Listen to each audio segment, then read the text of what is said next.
다음은 이제 중국 경제 관련 소식인데 제가 궁금해가지고 가져와 봤습니다. 야, 네. 전문가 있으니까 네. 나는 전문가 맞아. 네. 아까 그런 애들이랑 틀려. 네, 연합뉴스. 마음껏 물어봐줘. 네. 어떻게 AAA가 무너지나 자본시장 민낯 드러낸 중국. 최우량 신용평가를 받은 대형 국유 기업이 채무 불이행하는 사례가 빈발하면서 중국 자본시장의 현주소를 적나라하게 보여줬다는 평가가 나온다. 독일 베엠베의 중국 사업 합작 파트너인 화천그룹이 파산 절차를 밟으며 중국 시장에 큰 충격을 안겼다.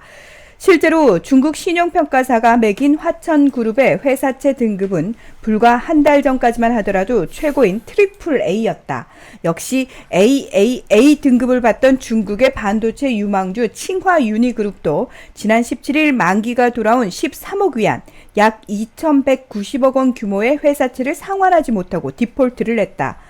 허난성의 국영 광산 회사인 융청 성탄전력도 마찬가지로 트리플 A 등급 상태에서 지난 10일 10억 위안 규모의 회사채를 막지 못했다. 지방정부가 소유한 대형 우량 국유 기업의 잇따른 디폴트 사태로 중국 자본시장의 기본 인프라인 신용등급의 신뢰성에 금이 가고 있다는 평가가 나왔다. 이 정도로 보면 중국이 망한 것 같은데. 근데 네. 저는 그냥 국제정치 제가 대학원에서 배울 때요. 중국 경제에 대해서 배웠잖아요. 네. 중국 지방 정부가 소유하고 있는 국영 기업이 그렇게 최우량 아니고요. 제가 배우기로는 그리고 중국에는 워낙 이런 게 많기 때문에 한두 개 좀 접히는 게 별 큰 의미는 아니다. 저는 그렇게 배웠거든요. 예. 이렇게 상상을 하시면 돼요. 중국의 국영 기업은 실제적인 주인은 중국의 국영은행이야. 그러니까 민간은행 말고 중국의 4대 국책은행이 실질적인 주인이에요. 왜? 실제 주식의 60% 이상을 소유하고 있거나 그와 관련돼서 모든 부채들을 그 4대 국책은행에서 다 빌려줘요. 그리고 거기에 대한 이자를 정기적으로 회전시켜서 받는 걸로 해갖고 국책은행은 점점 더 부자가 돼. 근데 이 기업들은요 절대 부자가 될 수가 없어요. 왜냐면 그러니까 기업의 마진율이 0.3%야. 0.3? 네. 돈을 왜 못 벌죠? 아니 기본적으로 얘네들이 물건을 만들어서 파는데 벌어들인 수익이 1,000원을 팔면 3원 정도 남는 수준의 수익밖에 못 내요. 오. 왜? 다 이자 내느라고. 이자? 빌려준 거 갚느라고. 그러니까 이 국책은행 같은 경우에는 이 대기업에다가 돈을 빌려주고 1년마다 회수를 해요. 계속적으로. 그래서 예를 들어 올해 100억 원을 빌려줬잖아. 그럼 연말에 가서 100억 원을 회수를 하고 그 다음에 다시 150억을 빌려준단 말이에요. 근데 경기가 좋으면은 이걸 벌어갖고 갚기도 하고 남은 50억 갖고 투자를 할 수도 있고 또는 지들이 부동산을 사거나 자사주를 사거나 해외에 있는 부동산을 매입할 수도 있지.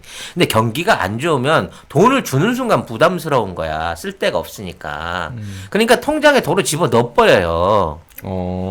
그리고 나서 빚을 나중에 갚으라 그런단 말이야.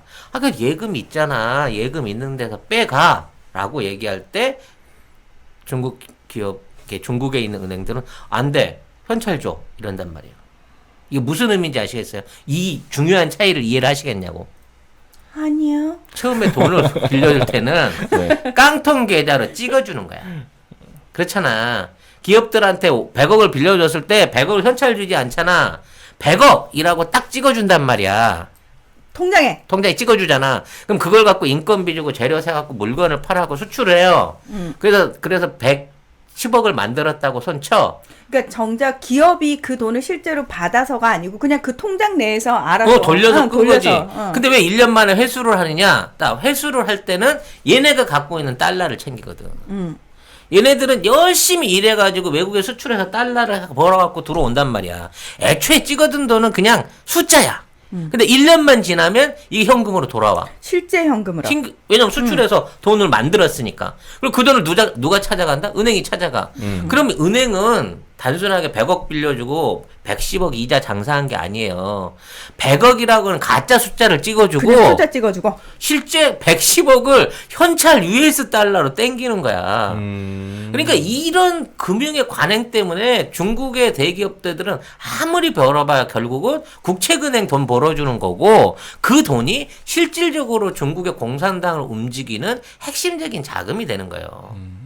그래서 이게 선순환 구조로 계속 돌아가게 되면 결과적으로는 이제 계속해서 얘네들은 착취는 당하지만 그 기업이 존재할 수가 있는데 그렇지. 존재만 하는 거지. 숨만 붙어 있는 숨만 거죠. 붙어 있는 거지. 왜? 니들은 그러라고 국가가 만든 그렇죠. 거니까. 그러니까 처음부터 그 용도로 만든 거예요. 근데 팬데믹에 대해서 6개월 동안 아무 수출을 못했어. 지금 있는 상황에서 100억 돌려줘. 그랬을 때 야, 나 지금 돈을 못 썼어. 요 은행에 계좌 있으니까 이걸로 털고 가. 안 돼. 나 현금 받아야 돼. 그러면서 디폴트를 때려버리는 거야. 이런 말도 안 되는 은행이 중국 은행인 거고, 그래서 지금 중국에 있는 우량 기업들은 말하자면 무슨 뭐 적자나 심각한 뭐 이런 위기 때문이 아니, 유동성 위기 때문에 달러를 못 돌리기 때문에 이런 디폴트가 계속 일어나고 있는 거고, 그만큼 중국 안에 외화 자산이 없다는 거예요 지금. 그러니까 지금 뭐 화웨이뿐만 아니라 칭화윤이 뭐 이런 것들은 시진핑이 자기 대학 출신 대학교에서 반도체 회사를 세운 거야.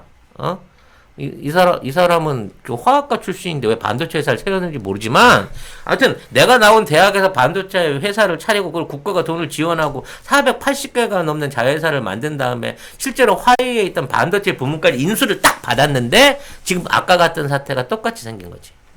그래서 지금 이 그룹도 이제 부도를 냈다 그러는 거예요. 근데 그룹 관계자들은 전혀 걱정을 안 해. 왜? 아, 그래요? 자기 잘못이 없잖아. 수출이 안 된 거 어떡하냐고. 야, 네가 열심히 영업해서 수출했어야지. 그거 우리가 수출하는 게 아니라 정부가 알아서 여기에 수출하라고 예전에 다 해줬어요. 근데 그거 안 해줬잖아요. 그리고 야씨 재정이 어쩌고 돈이 어쩌고. 그래서 받은 돈 여기 있잖아요 통장에. 이거 갖고 가서 상계시켜요. 근데 그 짓을 못하는 게 지금의 중국 경제라는 거죠.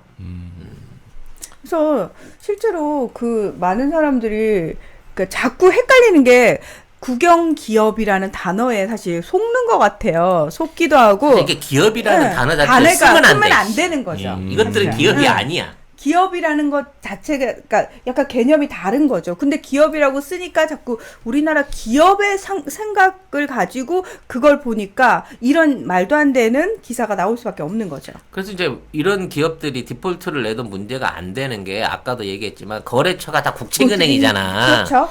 그러니까 배째라는 거지. 그럼 부도 내려면 내시든가. 뭐 이런 배짱인 거야. 왜냐하면 그 국영 기업의 소유주가 누구냐면 지방정부잖아요. 지방정부는 어차피 우리 지방정부를 중앙정부가 버리고 갈 거야? 뭐 그런 개념인 거지. 근데 네가 나 없으면 대안이 있어? 네, 그러니까. 이만한 고용이랑 이거 어떡할 건데? 라고 하니까 울며갖기로 돈을 꽂아줘야 되는데, 그렇죠. 중국의 중앙정부가 거기다 꽂아줄 현찰이 없다는 겁니다. 그래서 빨리 디지털 화폐라도 만들어서 기존의 종이빚 말고 디지털 화폐로 이거를 좀 카바를 쳐보려고 하는 거고요.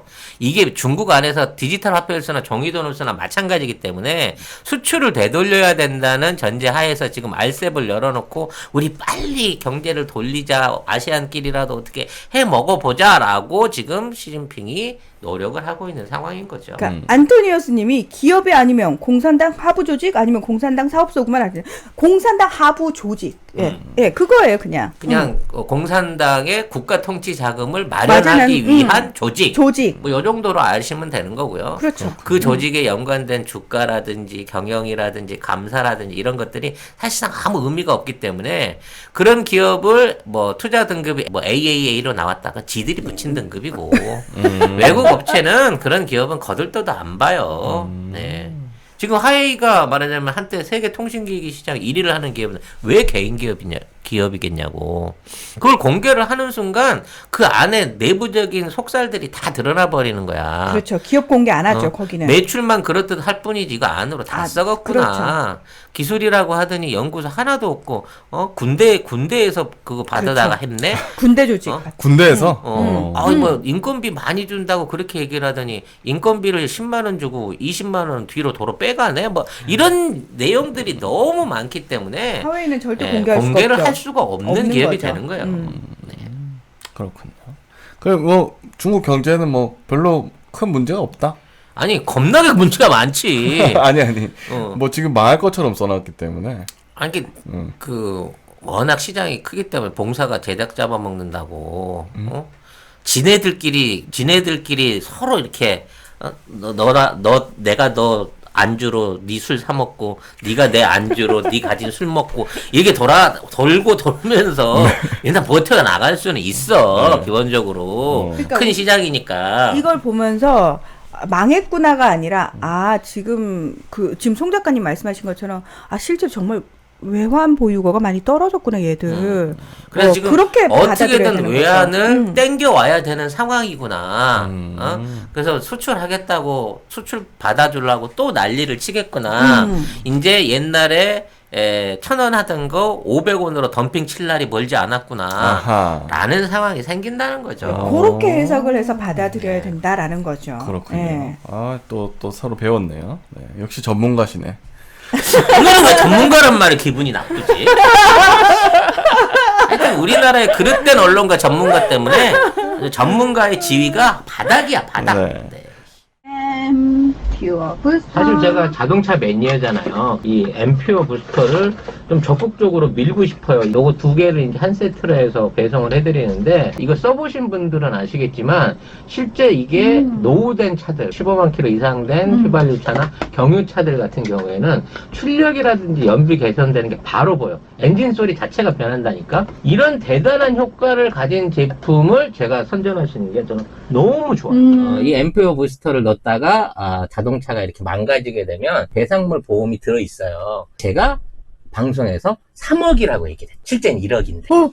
그래가지고 또 잘못했네. 송 작가 덕분에 배상물 보험 가액이 3억까지 올랐습니다, 여러분.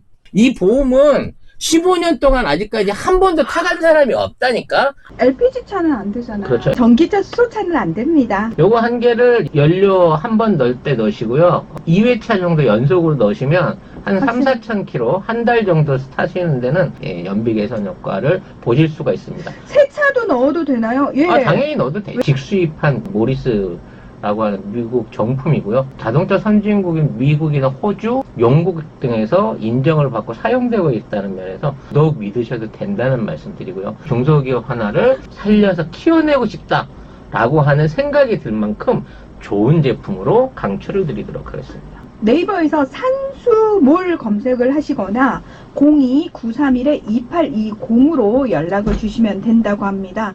제가 마지막으로 가져온 기사는 이것도 모닝투데이네요. 아이폰 12 뜯어본 일본의 탄식, 한국에 동무대 됐다. 요 기사입니다. 네. 애플의 신형 스마트폰 아이폰 12에서 제조 원가 기준으로 한국 부품의 비중이 27%를 차지한 것으로 나타났다.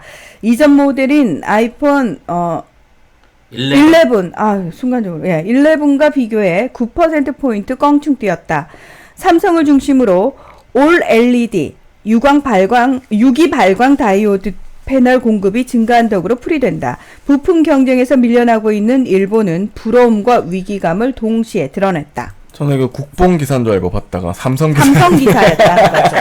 삼성을 중심으로 유기 발광 다이오드 패널 공급이 네. 증가한 덕으로 풀이된다. 이거 다 삼성 덕이네. 네. 결국 이 유기 발광 다이오드를 한국이 먼저 투자를 해갖고 이걸 만들 때 일본도 같이 이걸 시도를 하다가 포기를 했어요. 너무 어렵다. 상용화 못한다 이거. 그랬는데 그거를 한국인이 처음으로 세계 최초로 이거 만들어낸 겁니다.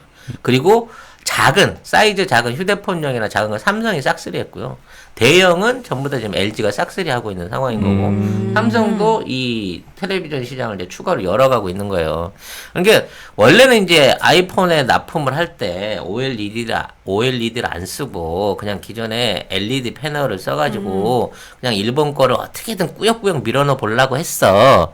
그래서 이제 일본의 그 OLED 하고 있는 회사가 애플한테 통 크게 한 2억 달러 이상을 이제 투자를 받아갖고 이거 물건으로 납품하기로 하고 이렇게 이제 진행을 했는데 일단 코로나 오면서 애플에 대한 생산 기지가 멈춘 거예요. 그러면서 이제 삼성은 계속해서 혁신편을 내놨죠. Z 플립부터 시작해갖고 이제 접는 폰으로 일단 한번 때렸고 그 이후에 나오고 있는 폰들의 개량 속도가 이제 예전보다 빨라진 건 아닌데 지속적인 속도를 유지하고 있단 그렇죠. 말이에요. 멈추지 않고 그냥 계속 나오고 6개월마다 새 폰이 나오고 있는 단계야. 근데 지금 아이폰은 거의 2년 가까이 혁신적인 신제품을 못 내놓은 겁니다. 제가 저번에 아이폰 11을 살라고 난리를 쳤거든요. 없어. 못 샀어요 진짜. 그래서 오죽하면 삼성도 없어요. LG 거라도 쓰세요. 저 LG 샀어요. 그러니까 그렇게 됐다니까. 신규 가업자들이 올 상반기 때 아이폰을 구해보려고 했으나 아예 레어템이 돼갖고 진짜 들어오질 않았어. 네, 중국에 공장 멈췄다고 방법 없다고 딴 거 사시라고 그러시더라고요 다들. 그런데 그런 과정 중에 이미 삼성은 멀찌감치 갔다. 그런 입장에서 옛날에 있던 LED라든지 기존에 있는 부품이라든지 이걸로는 승부가 안 나는 거야. 그러니까 중국이나 일본 업체를 제껴버리고 삼성 거를 받아들여 가지고 이번에 쉽게 말해서 화면에 화소와 어떤 그 카메라로 승부를 보기 위해서 왜냐 애플이 잘하는 거 그것뿐이니까 카메라. 화상 기술이 뛰어나니까 그걸로 승부를 보기 위해서 이쪽으로 들어온 거고 그것 때문에 9%가 늘어났다는 거야. 그럼 아이폰 매출의 9% 거의 10%가 삼성한테 추가로 지난번보다 오고 있다는 얘기거든. 말 그대로 삼성뽕 기사네. 네. 그러니까 이게 다 삼성 삼성이 덕분이다. 잘했다. 아이폰이 아니고 저런다. 삼성 저런다. 일본이 질투한다. 예. 그런 기사였어요. 근데 여기서 끝나지 않을 것 같아요. 그래요? 프리미엄 시장 안에서 앞으로 이제 삼성이 잡고 있는 지급의 지위를 흔들 수 있는 유일한 대상이 애플인데 애플마저도 부품 공급선에 대한 그 의존도를 삼성한테 높이게 된다 그러면 삼성과 동등할 수 있으나 삼성보다는 빠르게 갈 수 없다는 거예요. 이 다음에는 카메라에 대한 픽셀에 대한 이제 화소수가 비약적으로 높아지게 될 겁니다. 삼성 거 이미지 센서가 소니 거보다 2배 이상을 앞서가고 있기 때문에 그 다음에 지금 플렉시블부터 시작해서 다양한 방법의 접는 폰들이 이 내년도 출시를 발음을 정확히 뭐 플렉서블이라고. 플렉시블 네. 플렉시블 그러면 욕같지. 아 이것도 예? AI가 노딱 때린다고. 어차피 우린 노딱입니다 지금. 나는 미션 임파시블인 줄 알았어 지금까지도. 왜냐면 그렇게 쓰잖아 단어를 미션 네. 임파시블. 그래서 알겠습니다. 그와 관련해 갖고 앞으로 이제 이쪽 시장 안에서 워낙 잘 때리고 있기 때문에 결과적으로는 못 이긴다 삼성을. 그런 네. 얘기 댓글에 지금 씨불폰 나왔어요 지금. 네. 머니투데이 요 기사는 성금을 받은 건가요? 아니면 후불로 받을 기사인가요? 아 근데 요거 약간 애매한 게 뭐냐면 기본빵인 것 같은데. 애매한 게 정기적으로 받는 기사 같은데. 제목에 삼성이 없어. 그래서 제가 클릭을 했잖아요. 아. 내가 제목에 삼성 있었으면 아 요거 광고네 이러면서 지나갔을 건데 국뽕인가? 이렇게 들어가봤는데 삼성이었어. 다음 차기 모델, 다음 차기 모델은 중국 거 OLED도 쓰겠다는 발표가 최근에 있었어요. 써보라지. 어떤 꼴 나나 써보라지. 이게 실제 기사인데 이제 그 OLED를 납품을 하려면 아예 라인을 점검을 받아야 돼요. 그러니까 OLED 생산 라인을 통째로 점검을 받아가지고 수율, 불량률 이런 것들을 전부 다 이제 점검을 받거든요. 그래서 그 중국에 있는 그 OLED 생산 업체가 기존에 화웨이나 이런데 OLED 납품하고 있던 라인이 있었고, 그 다음에 신규로 만든 라인이 있었어. 신규로 만든 라인을 집어넣었다가 빠꿀 맞았어요. 그래서 기존에 화웨이랑 이쪽에 납품하던 기존 라인을 다시 넣어갖고 승인을 받았어. 승인을 받았는데 나중에 승인 받아갖고 제품을 이제 공급할 수 있을 걸로 봤는데 너무 불량률이 높은 거야. 그렇죠. 문제는 이 불량률을 제조 단계에서 찾아낼 수 있는 게 아니라 나중에 납품하고 난 다음에 튀어나온다는 거지. 그렇기 때문에 결과적으로 다음 차기 폰에도 중국 제품이 쓰여진다. 그러니까 이쪽 라인은 삼성이 100%예요. 현재 OLED로 들어가는 것이 신세대. 이걸 중국이 우리가 앞으로 독점해갖고 뺏어온다. 삼성 거를 뺏어낸다라는 기사가 일주일 전에 있어. 일주일 전에. 그거 결국은 가짜 기사가 돼버린 거예요. 거기에 대한 일종의 후속 기사로 저는 보고 있어요. 결과적으로 봤더니 삼성 거 비중만 더 높아졌더라라는 얘기죠. 그렇습니다.